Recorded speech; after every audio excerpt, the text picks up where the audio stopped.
ঠিক করে ওযুর ফরজ কয়টা?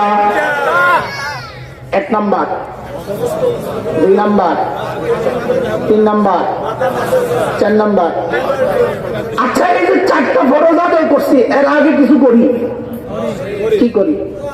2 হাত ধুই, এরপরে কুলি করি, এরপরে কেন করি? ফরজ তো নাই, কেন করি? মাশাআল্লাহ, এটাই আসল জবাব, সুন্নাত। কেন করি? কোনো কেন নেই, নবী করছেন তাই করি।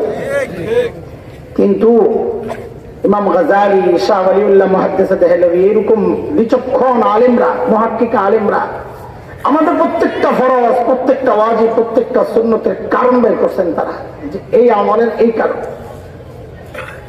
ওযুর ফরজের আগের যে 3টা আমল, হাত ধোয়া, কুলি করা, নাকে পানি দেওয়া, এটার একটা কারণ বের করছে। কি কারণ? ওই কারণ বুঝতে যায় আরেকটা মাসালা শিখতে, সেটা হইল ওই যে মাদ্রাসার ছাত্ররা পড়ে ছোটবেলা কিতাবে, পানি পাক এবং অন্যকে পাক করে, তাহির মুতাহহির। এই গুণ পানির মধ্যে কখন আসে? যদি পানির মধ্যে 3টা গুণ ঠিক থাকে। পানির কয় গুণ? 3 গুণ। পানি তার কালার ঠিক নিয়ে আগে দেহ, কি রং, রং রং নষ্ট হয়ে গেছে, স্বাদ নষ্ট হয়ে গেছে, ঘ্রাণ নষ্ট হয়ে গেছে। এই 3টা গুণ নষ্ট হইলে পানি নিজে পাক থাকলেও অন্যটারে পাক করে না। তাহির, গায়রু মুতাহহির, নিজে পাক। রং নষ্ট হইলে না পাক হয় না, স্বাদ নষ্ট হইলে না পাক হয় না, না পাক হয় না পাক পড়লে। ঘ্রাণ নষ্ট হইলে না পাক হয় না, কিন্তু তার পবিত্র করার যে শক্তি, ওইটা শেষ হয়ে গেছে। তাহলে পানির কয় গুণ? 3 গুণ। 1 নাম্বার রং, 2 নাম্বার স্বাদ, 3 নাম্বার ঘ্রাণ। অবস্থ খেয়াল করেন, খেয়াল করেন। আমি যখন হাত ধুই, কেন ধুই? বলে আমি যখন হাত ধুইতেছি, ফরজ হুকুম যে মানবই, পানি দিয়া যে ওযু করবো, পানি ঠিক আছে নি আগে চেক করে লই।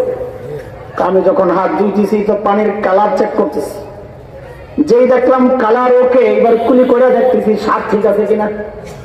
যেই দেখলাম স্বাদ ওকে, এবার নাকে পানি দিয়া দেখতেছি ঘ্রাণ ঠিক আছে কিনা। যেই দেখলাম কালার ওকে, স্বাদ ওকে, ঘ্রাণ ওকে, আল্লাহর পক্ষ থেকে ফয়সালা চলে আসছে, বান্দারে এই পানি তাহির, গায়রু তাহির, মুতাহহির, নিজেও পাক, তোকেও পাক করার ক্ষমতা রাখে। কাজে এই পানি দিয়া এইবার মুখমণ্ডল ফরজ হুকুম ধোয়া যাইতে পারে। মাসালা বুঝছি না? আগে সুবহানাল্লাহ বলে কর, মাসালা বুঝছে? তাহলে কি পাইলাম এখানে? যে পানির রং, কালার, স্বাদ নষ্ট হয়ে গেলে পানি দিয়ে কি করা যায় না? পবিত্রতা অর্জন করা। আল্লাহ মালকে, দুনিয়াকে পানির সাথে তুলনা করা, এটা একটা কারণ যে মালেরও স্বাদ আছে, কালার আছে। বলে মালের আবার কালার কি? টাকার আবার কালার কি? পুরান হইলো 10 টাকা, নতুন হইলো 10 টাকা। না না, এই কালার না। এই যে ক্ষেত নিরানি দেয় না, কি কয় মাওলানা, কথা বল না, নিরানি ছিলেন? আচ্ছা, নিরানি দেওয়ার আগে আগাছা সহজে ক্ষেতের কালার, নিরানির পরে কি একই কালার থাকে না পাতলা হয়? তাহলে কি বোঝা গেল? আগাছা সহ ক্ষেতের মূল কালার নষ্ট হয়ে গেছে। আগাছা উঠায় দিলে মূল কালার ফেরত আসে, কথা ঠিক? বলে মালের মধ্যে আগাছা হচ্ছে আমার যাকাত, সরাইতে হবে। আগাছা হচ্ছে ফতরা, সরাইতে হবে। আগাছা হচ্ছে সাদাকা, সরাইতে হবে। আগাছা হচ্ছে কোরবানি, সরাইতে হবে। আগাছা হচ্ছে হজের টাকা, সরাইতে হবে। এগুলো যদি তুমি ঠিকঠাক মতো আদায় না করো, তো তোমার হালাল মালের মধ্যেও ময়লা ঢুইকা, এগুলো ময়লা, যাকাত ময়লা, মালের ময়লা সরাও, এটা আরেকজনের হক। আরেকজনের হক না দিয়া যদি তুমি নিজে খাইতে থাকো, তোমার মালের কালার নষ্ট হয়ে গেছে। হারাম ঢুকলে স্বাদ নষ্ট হয়ে যায়, ঘ্রাণ নষ্ট হয়ে যায়। ওই পানি দিয়ে যেমন পবিত্রতা অর্জন করা যায় না, এই মাল খায়াও জান্নাত কামাই করা যাবে না। বুঝতেছেন কথা?